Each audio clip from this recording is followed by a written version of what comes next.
आप लोग सब जानते हैं, पानी कोई भी समाज के लिए, जब भी हम लोग खेती की बात करते हैं, पानी के बिना खेती क्या, ज़िंदगी संभव नहीं है। ये कहा जाता है आने वाला ज़माने में कोई विश्ववार यदि होगा तो, विश्व युद्ध यदि तीसरा यदि होगा तो वो पानी के लिए हो सकता है। इतना ज़्यादा पानी का डिमांड दुनिया में बढ़ते जा रहा है, पानी का क्राइसिस भी साथ साथ बढ़ते जा रहा है।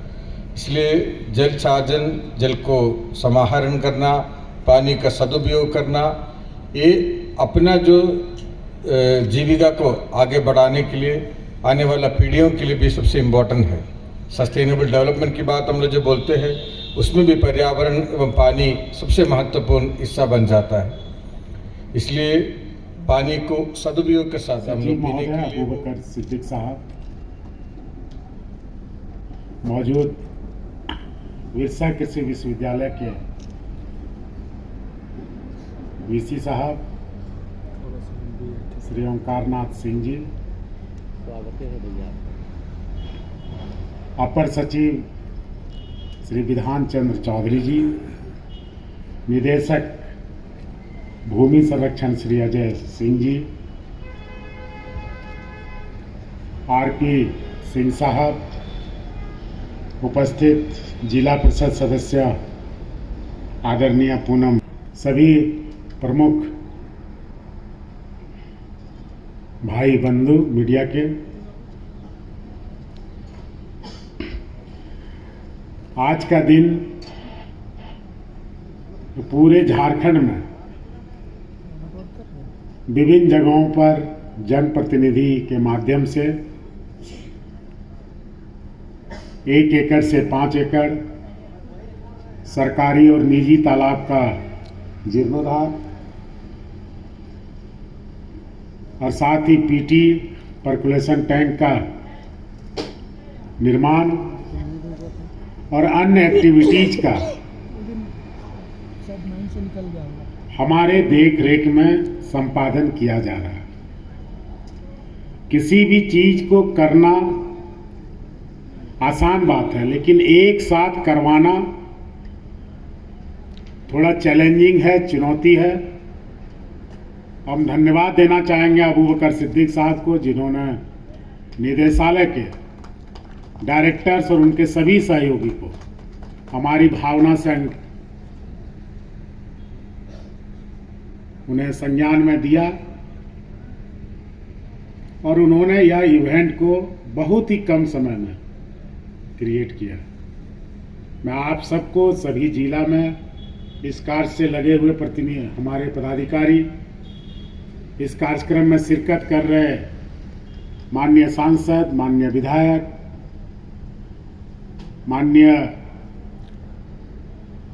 जिला परिषद प्रमुख, मुखिया जी, पंचायत समिति सदस्य, वार्ड साहब, ग्राम प्रधान, मांझी हड़ाम, सबको इस मंच के माध्यम से जोहार करता हूं और एक संदेश आपको देना चाहता हूं। बिहार का है जो 24 जिला में किया जाना है, जिसमें से आज सभी प्रखंडों में कहीं न कहीं एक तालाब का जीर्णोद्धार का काम शुरू हो चुका है। इससे हमारे जीवन में, हमारे किसान भाइयों के चेहरे पर जो सुखाड़ से उदासी आई है और उसके लिए जो हम मेहनत कर रहे हैं, उसके लिए जो आपको सपोर्ट दे रहे हैं, उसमें काफी सफलता मिलेगी। हम सभी किसान भाइयों से एक चीज कहना चाहते हैं, हमने पहले भी विभाग में कहा था कि कृषि, पशुपालन और सहकारिता विभाग में यदि हम ग्राम लेवल पर कोऑर्डिनेशन करें तो एक तालाब में लोग सालों भर इंगेज हो सकते हैं और दूसरे विभागों से कोऑर्डिनेट करके इन तालाबों पर सुविधा जैसे इलेक्ट्रिक कनेक्शन, पानी का रिजर्वर हो गया, लेकिन आप जानते हैं कि इलेक्ट्रिक से खेती करने में, मशीन चलाने में कम लागत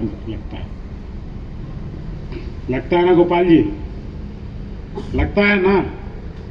तो कहीं कहीं हम देखते हैं जब क्षेत्र में जाते हैं कि लोग मजबूर होकर डीजल का, पेट्रोल का इस्तेमाल करते हैं अपने मशीन को चलाने के लिए, और किसान कहते हैं कि ये महंगा पड़ता है।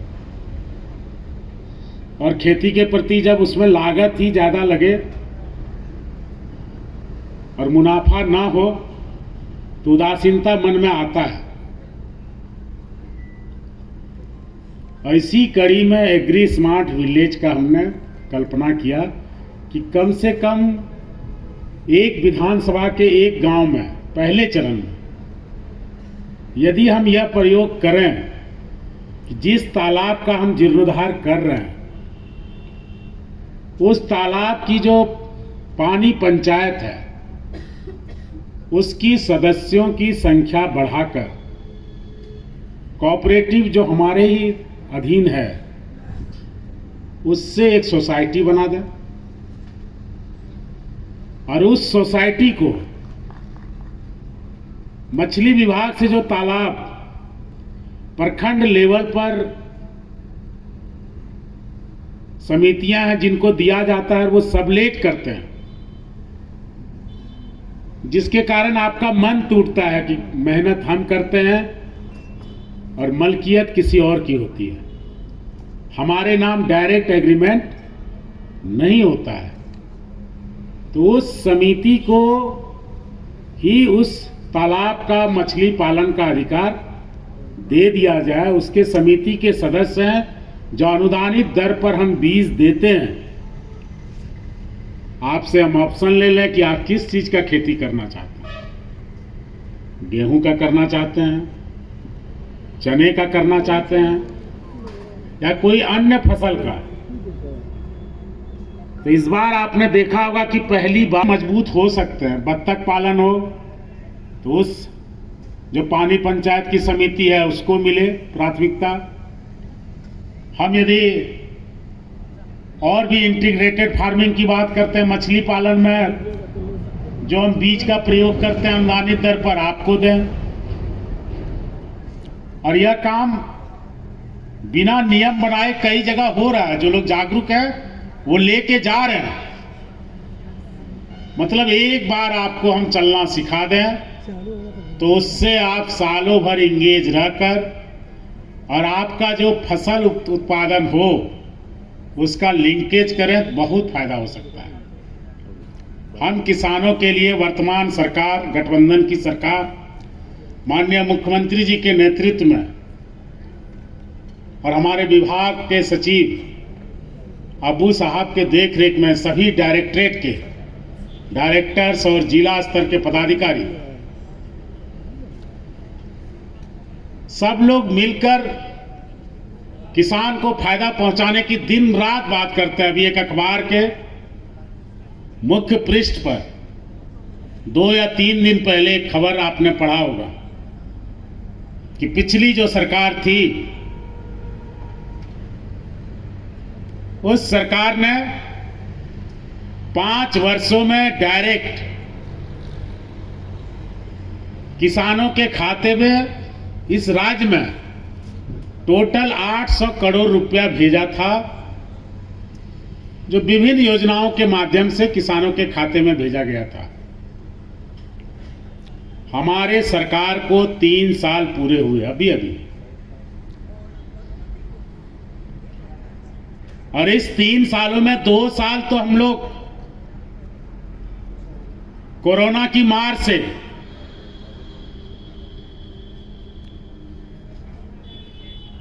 सब लोग प्रभावित रहे। लेकिन इन 3 सालों में जहां पिछली सरकार ने 5 साल में 800 करोड़ रुपए आपके विभिन्न कल्याणकारी योजनाओं के लिए आपके खाते में डाला था झारखंड के किसानों के, हमने 3 साल में 1885 करोड़ रुपया डालने का काम किया है। अभी 2 साल का कार्यकाल बाकी है। बात सुनाते हैं वह उम्मीद और तालियों की गूंज हमें दिन रात काम करने की प्रेरणा देता है और हम दिन रात आपके बारे में सोचते हैं। आज ने पंजाब और हरियाणा में देखा है, झारखंड में भी संभावनाएं कम नहीं है और सरकार आपको सपोर्ट करने में कहीं नहीं चूकेगी। इस बात का भरोसा देने आज आपके सामने आई है।